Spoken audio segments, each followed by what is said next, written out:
Hello, everyone, and welcome back to the Football Chuggu Podcast. My name is Thomas Durning, and today I'm joined by my co-host, Pearse McLaughlin. Hello, Pearse. Hello, how you doing? I'm doing well.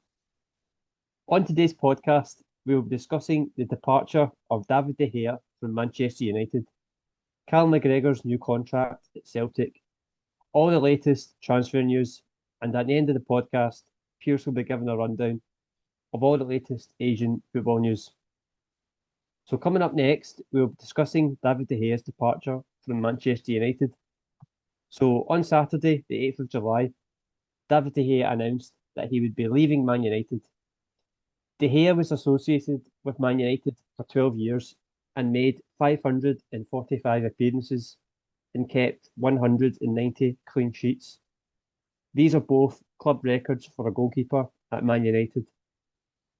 Along with his personal achievements, he also won the Premier League, the FA Cup, the Europa League, and 2 Carabao Cups. So, Pearse, what is your reaction to David De Gea leaving Man United? Not really surprised, but I'm just surprised in the manner it happened. As you've seen, Ten Hag, since he came in, he's not afraid to make the bold decisions and cut ties with legends of the club.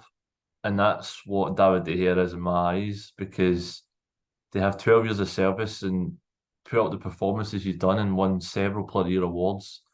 And even just this last season, he won the Premier League Golden Glove ahead of people like Ederson and Alisson and David Raya and all these other top class goalkeepers in the Premier League. But the fact is, the manner in which they've done it gave him a reduced contract because he was on astronomical wages. And then he was about to sign it, and then they just retract the offer, which I think is a bit sour. It leaves a sour taste in my mouth, to be honest, because the fact is, he was expecting to stay. I think he would have stayed. And obviously, the fact he's leaving, he hasn't had the chance to say a proper send-off to the Manchester United fans. For someone that's give 12 years of loyal service to the club and performed admirably well, I think it's a bit sour taste, to be honest. Yep.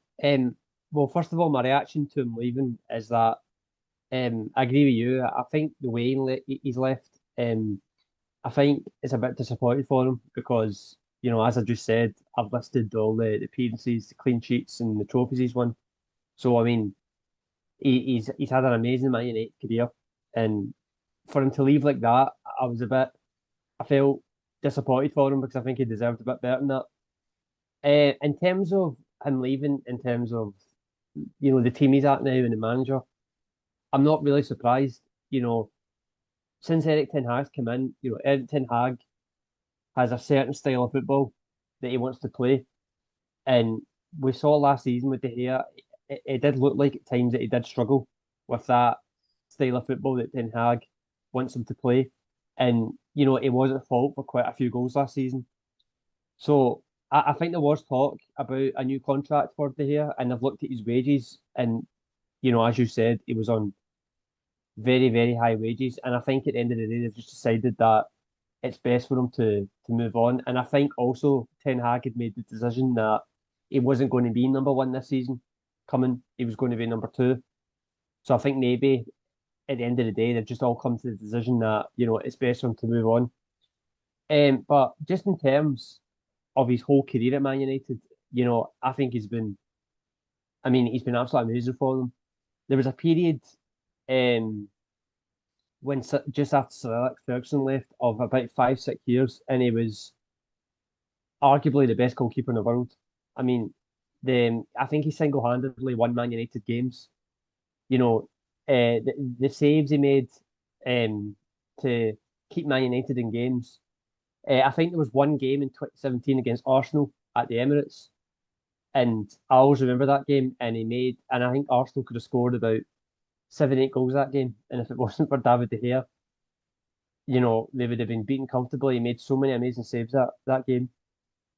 So in terms of a goalkeeper for Man United, if he was to look back on it, I think he would be more than happy with what he's contributed to them. He's been absolutely amazing for them.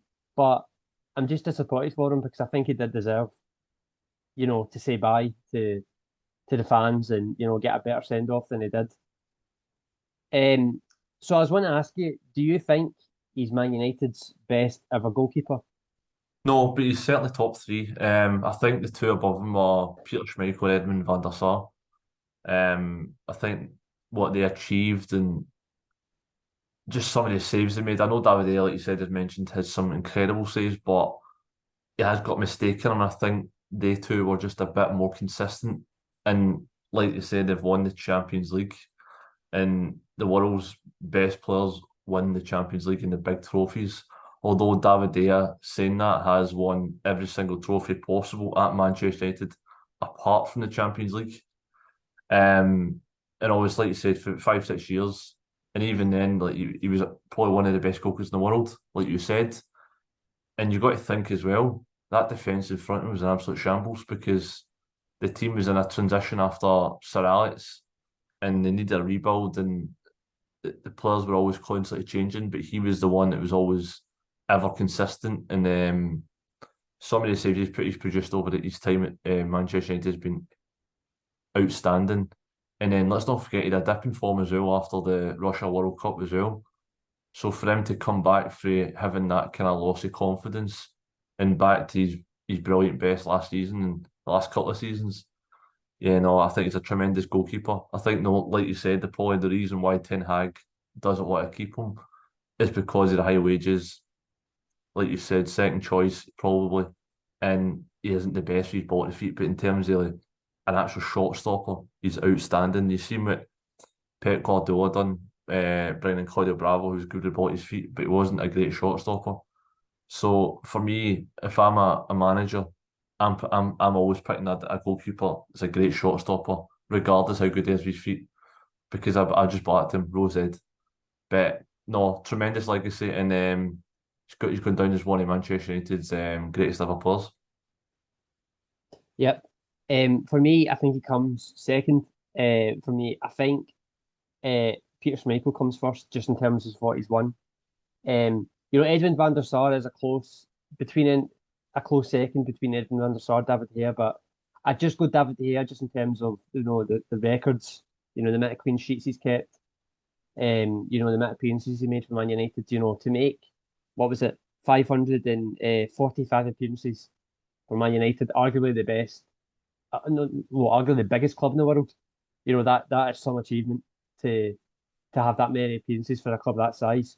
So I'd go David De Gea just in terms of longevity as a second best ever goalkeeper, but I'd say Peter Schmeichel just in terms of what he's won, and also just I think he changed the mold of kind of goalkeeping.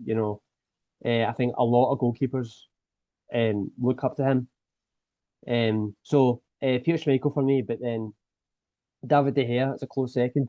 Can I just say lastly about David De Gea as well, is that I remember when he signed from Atletico Madrid, and he didn't look like a goalkeeper. A lot of people were saying that he was never going to make it at Man United. People had written him off after half a season, saying that no, this will never work.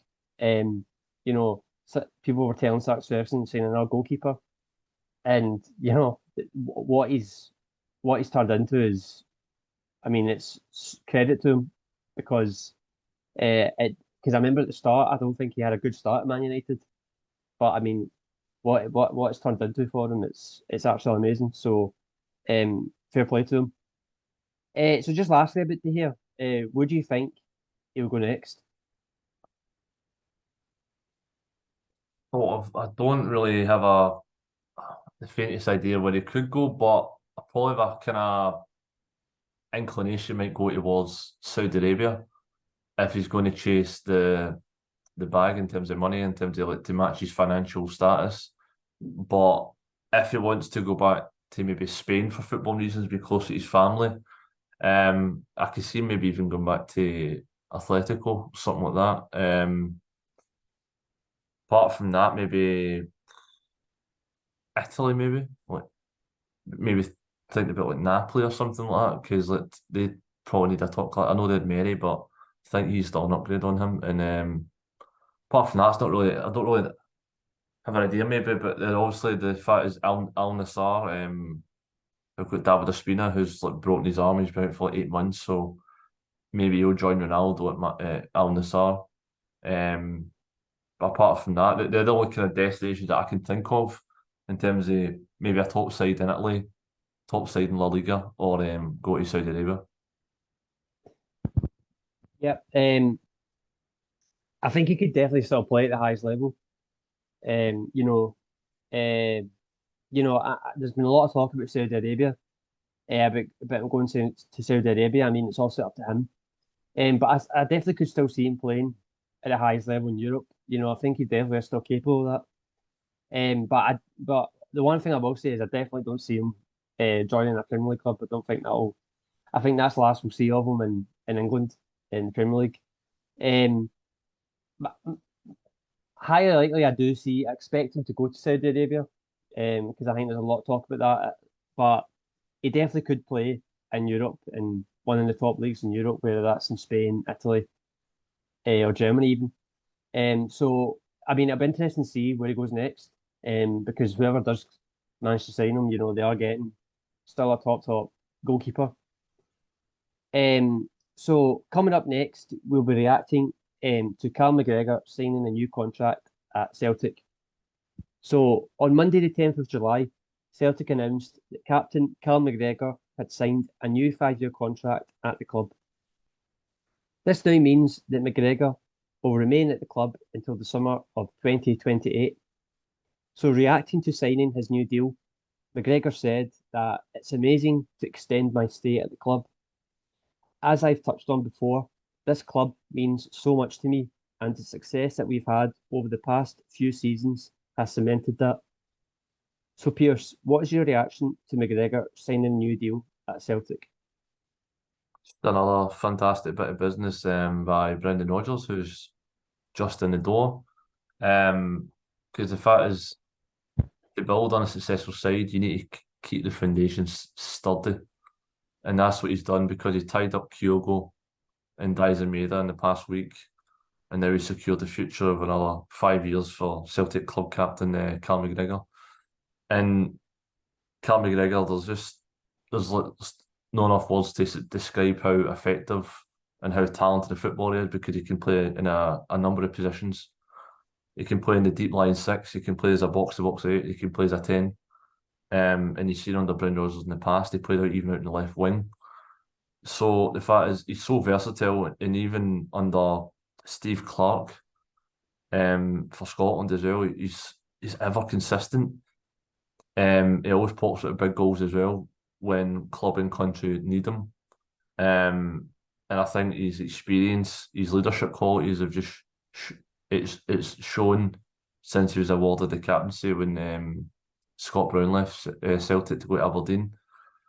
But no, I think it's a fantastic bit of business, and obviously he's now 29-30, another 5 years, so he's signalling his intent to give his prime to Celtic and see out the remainder of his career at Celtic, and he'll probably another one club man alongside James Forrest.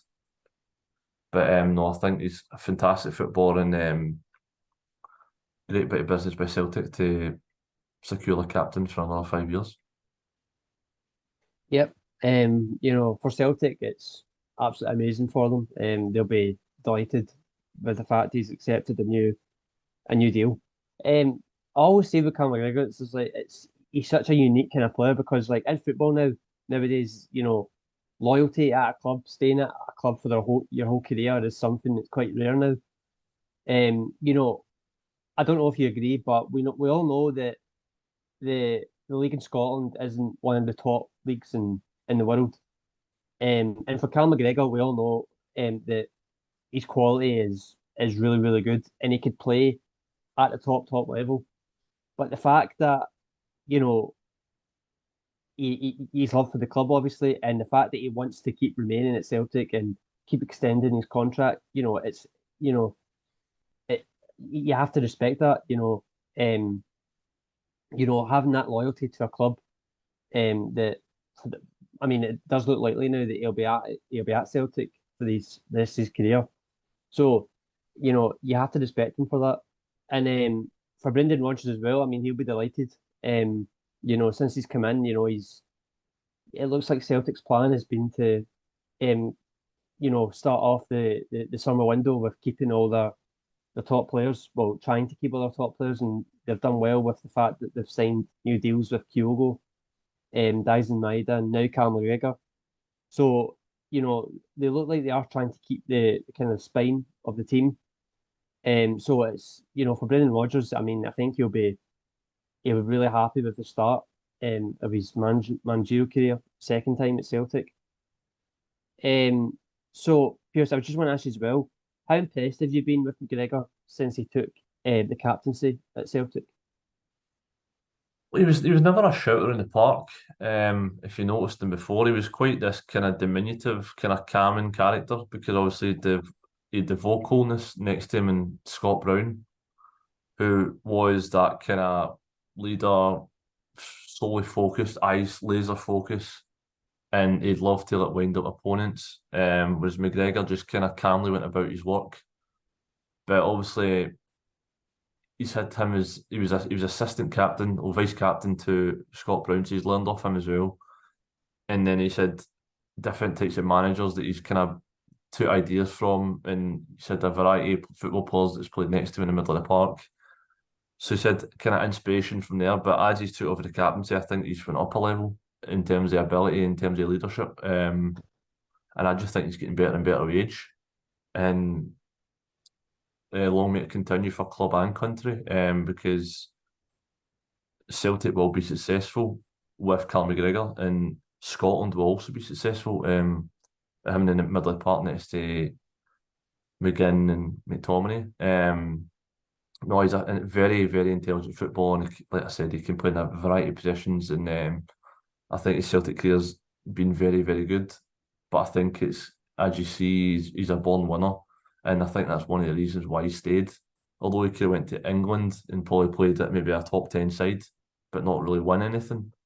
Whereas he's probably one of the most decorated players in Celtic's history. But he wants to keep going on, and that's what solely drives him. You can see that he just wants to win more trophies and just get started. Yep. In terms of since he took the captaincy, I think he's been very impressive. You know, that I've read in the past that when people take the captaincy for taking over from someone, a lot of people struggle with it, because like of the pressure of the fact that you've got more responsibility. But when I watch Callum McGregor at Celtic, I think he thrives on it. I think he loves it. And you said there he's went up a level, and I totally agree. I think ever since he took the captaincy, I think everything about Callum McGregor's just got much better in terms of um, his leadership on the park, his ability, just everything. He just looks so much more confident as well. He just looks so much more at ease. So I've been, very impressed with Callum McGregor since he took the captaincy. Um, and I think the biggest compliment you can give him as well is the fact that the players that are around him respect him so much. He seems to be that captain that you were saying there. He isn't like a shouter on the pitch where like he's always shouting and instructing people. And that's what Scott Brown was previously to Cameron McGregor. So, he has learned with Scott Brown, obviously. But he's kind of done it his own way, and the respect that he gets from his teammates is amazing. And I've been very impressed, and I think there's more to improve with Cam McGregor as well. I think he can get even better, which is an amazing thought for him, because he's already an amazing player and he could turn it to be even better. So just lastly about Cam McGregor, do you think he will remain at Celtic for the rest of his career? I do firmly believe that. I do think obviously till he's 35, but I think he could even play similar to kind of like Scott Brown, probably go out in his own terms. I think he could easily play until he's like 30, 38, 39, 40. maybe not start every week, but he could easily play that. Because like you say, he's very rarely injured. I remember there was a stat a couple of years ago.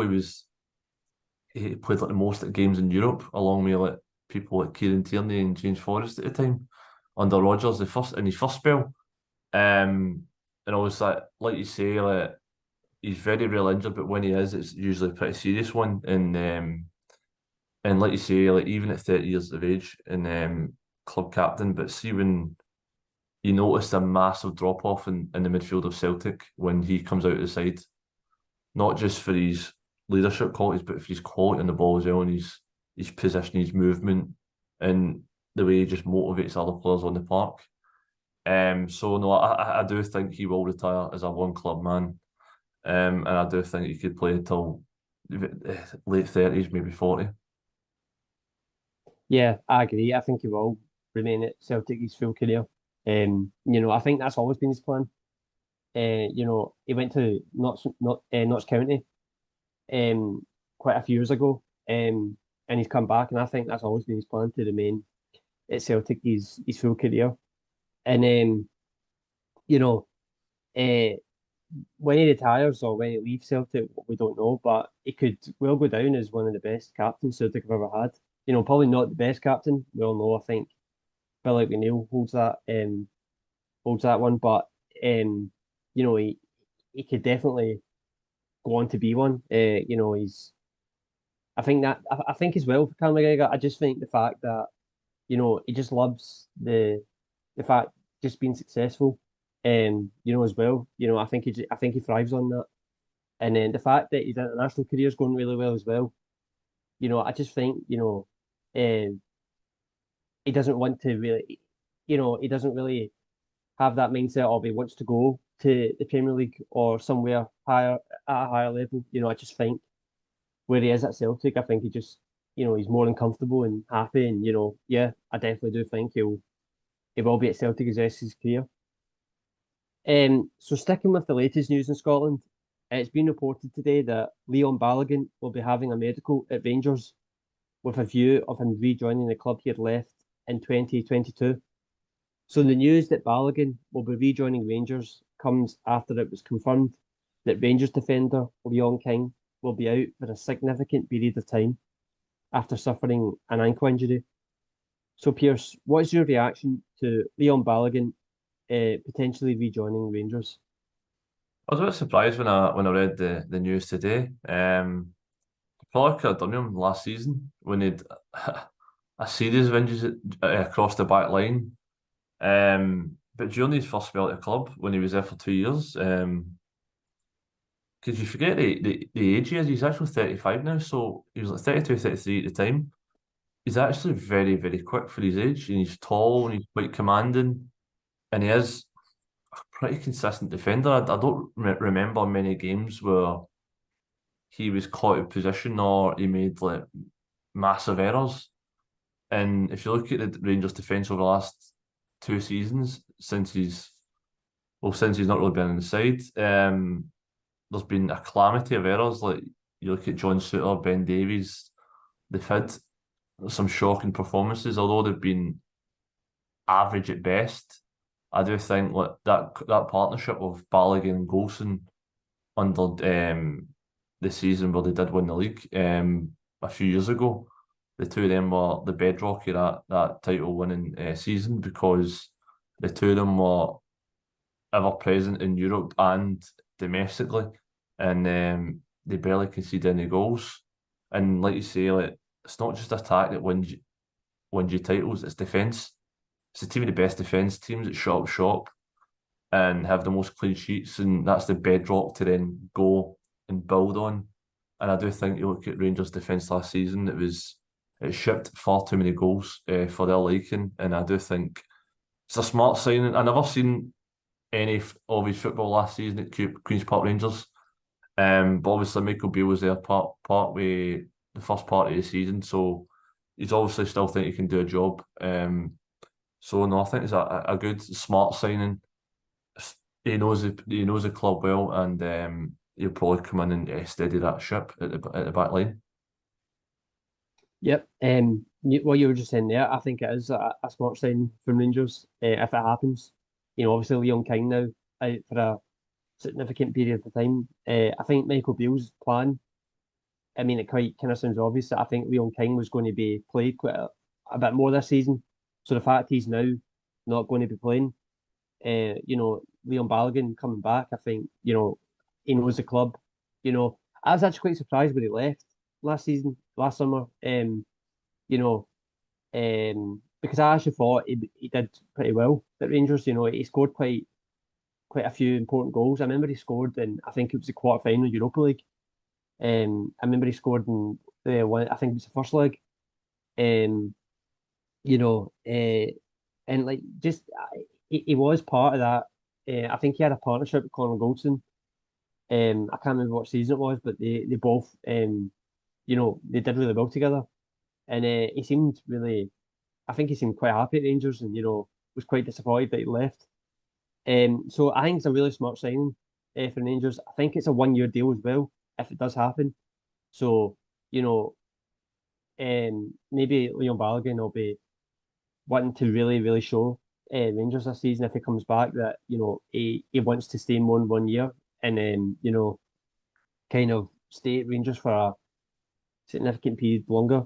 But no, I think it's a really smart signing from Rangers. Uh, I was quite surprised he left the first time because I thought he did well.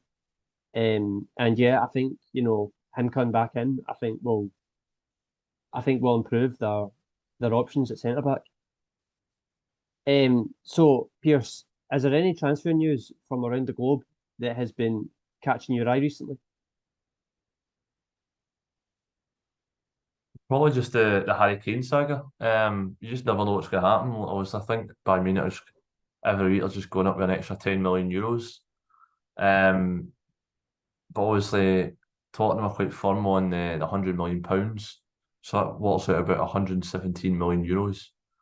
And as you say, like Bayern Munich have struggled for goals since Robert Lewandowski joined Barcelona last summer, and it's hampered them in terms of the objectives in the Bundesliga, where they struggled last season, and in the Champions League.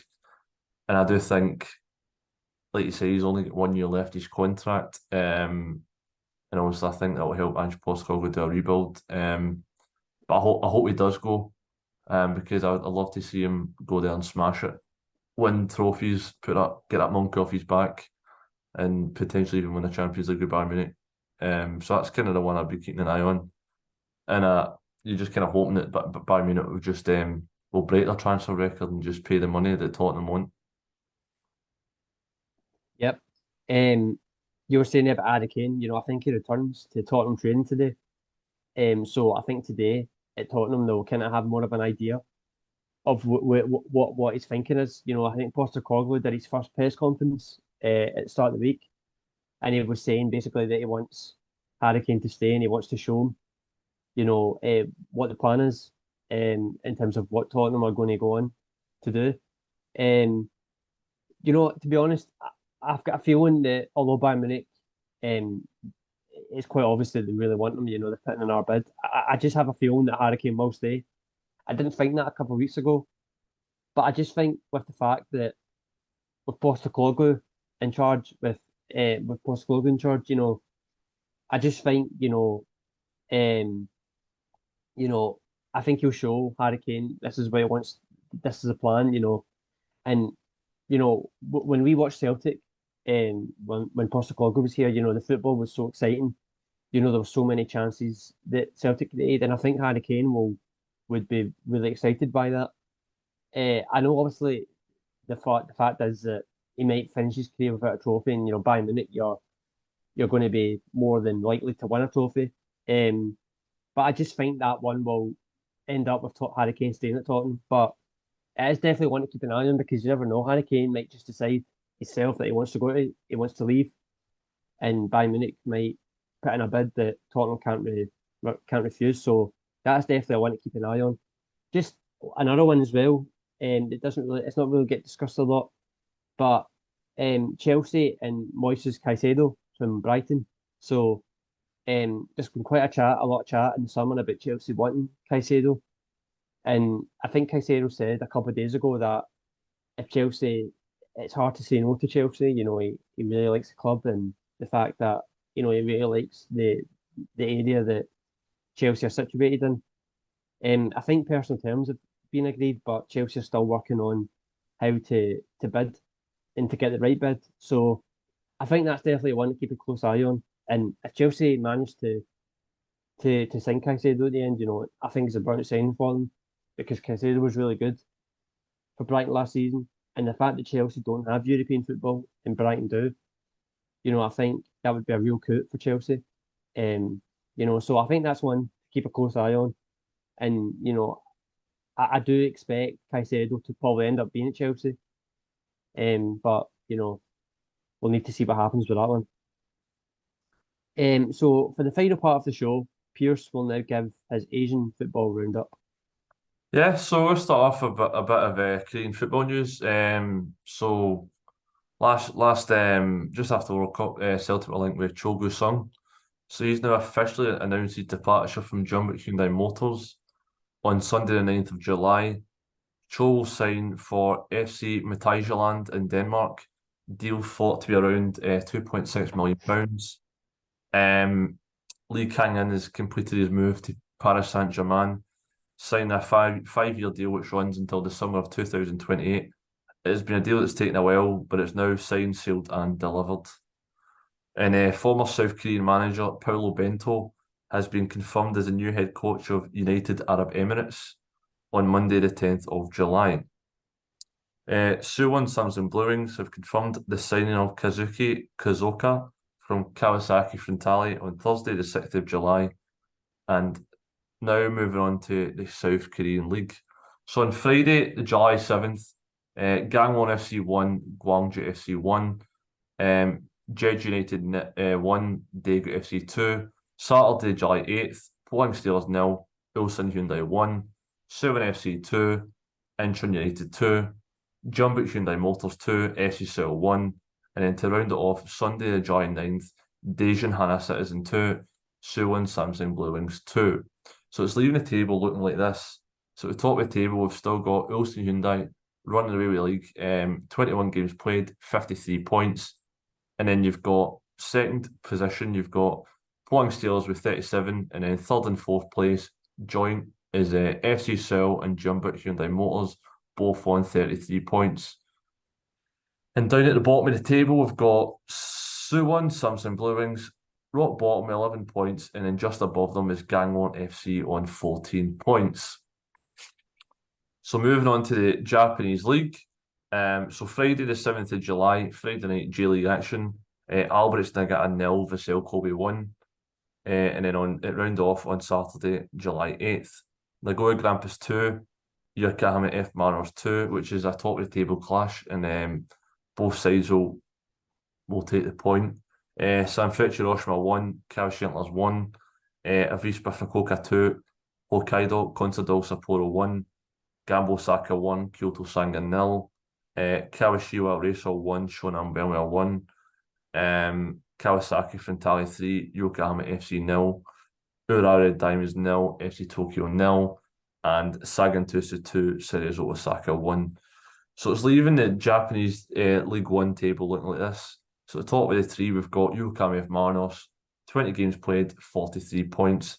And then second position, Vissel Kobe, 19 games played, 40 points. And then the third position, we've got Nagoya Grampus on 39 points after 20 matches played. So it's very tight at the top of the table, a lot tighter than the Korean League.